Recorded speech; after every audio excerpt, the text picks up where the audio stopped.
भगवत गीता का अर्थ भगवान का गीत। यह ज्ञान कुरुक्षेत्र के युद्ध भूमि से भगवान कृष्ण ने अपने प्रिय मित्र और अपने भक्त अर्जुन को युद्ध करने के लिए दिया था, क्योंकि अर्जुन युद्ध नहीं करना चाहता था, क्योंकि उस युद्ध भूमि में उनका सारा परिवार और सगे संबंधी थे और युद्ध में उन लोगों की हत्या नहीं कर पा रहा था। इसलिए भगवान कृष्ण ने उपदेश देकर अर्जुन को ज्ञान दिया था।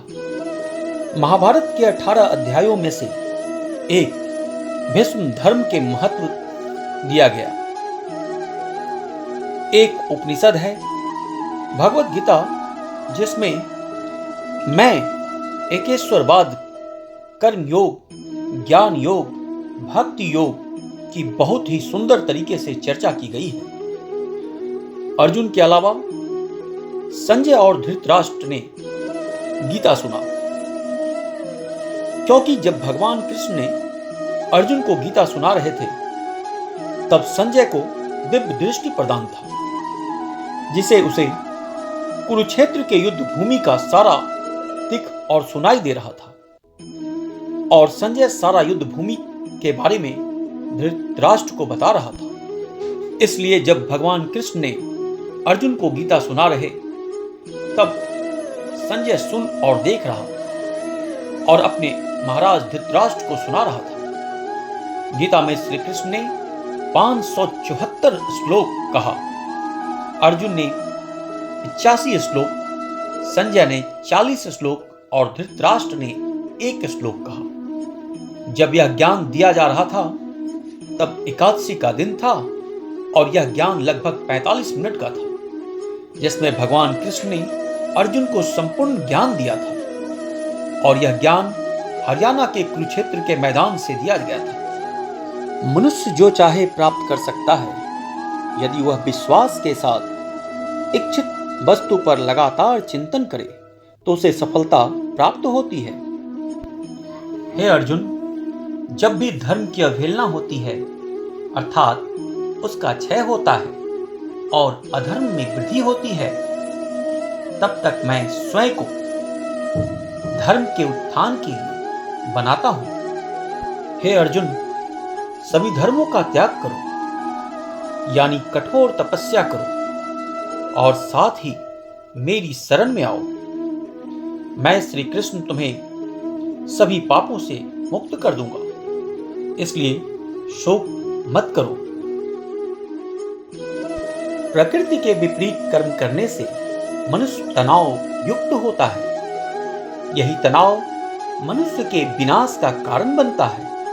केवल धर्म और कर्म मार्ग पर ही तनाव से मुक्ति मिल सकती है। व्यक्ति को आत्म मंथन करना चाहिए। आत्म मंथन ज्ञान की तलवार से व्यक्ति अपने अंदर के अज्ञान को काट सकता है, जिससे उत्कर्ष की ओर प्राप्त होता है। मनुष्य जिस तरह की सोच रखता है वैसे ही वह आचरण करता है। अपने अंदर के विश्वास को जगाकर मनुष्य सोच में परिवर्तन ला सकता है, जो उसके लिए कल्याणकारी होगा। क्रोध से भ्रम पैदा होता है, भ्रम से बुद्धि व्यग्र होती है। जब बुद्धि व्यग्र होती है तब तर्क नष्ट हो जाते हैं। जब तर्क नष्ट होते हैं तो व्यक्ति का पतन शुरू हो जाता है। जो ज्ञानी व्यक्ति ज्ञान और कर्म को एक रूप में देखता है उसी का नजरिया सही है। इससे वह इच्छित फल की प्राप्ति कर सकता है। मन पर नियंत्रण करना बेहद आवश्यक है। जो व्यक्ति मन पर नियंत्रण नहीं कर पाते उनका मन उनके लिए शत्रु का कार्य करता है। जो हुआ वह अच्छा हुआ, जो हो रहा है वह अच्छा हो रहा है, जो होगा वह भी अच्छा होगा। तुम्हारा क्या गया जो तुम रोते हो? तुम क्या लाए थे जो तुमने खो दिया? तुमने क्या पैदा किया जो नष्ट हो गया? तुमने जो लिया यहीं से लिया, जो दिया यहीं पर दिया।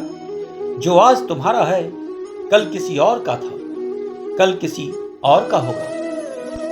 तू करता वही है जो तू चाहता है, परंतु होता वही है जो मैं चाहता हूं। तू वही कर जो मैं चाहता हूं, फिर वही होगा जो तू चाहता है। जन्म लेने वाले प्राणी की मृत्यु उतनी ही निश्चित है जितना हर व्यक्ति का जन्म निश्चित है। जो निश्चित है उस पर शोक मत कर।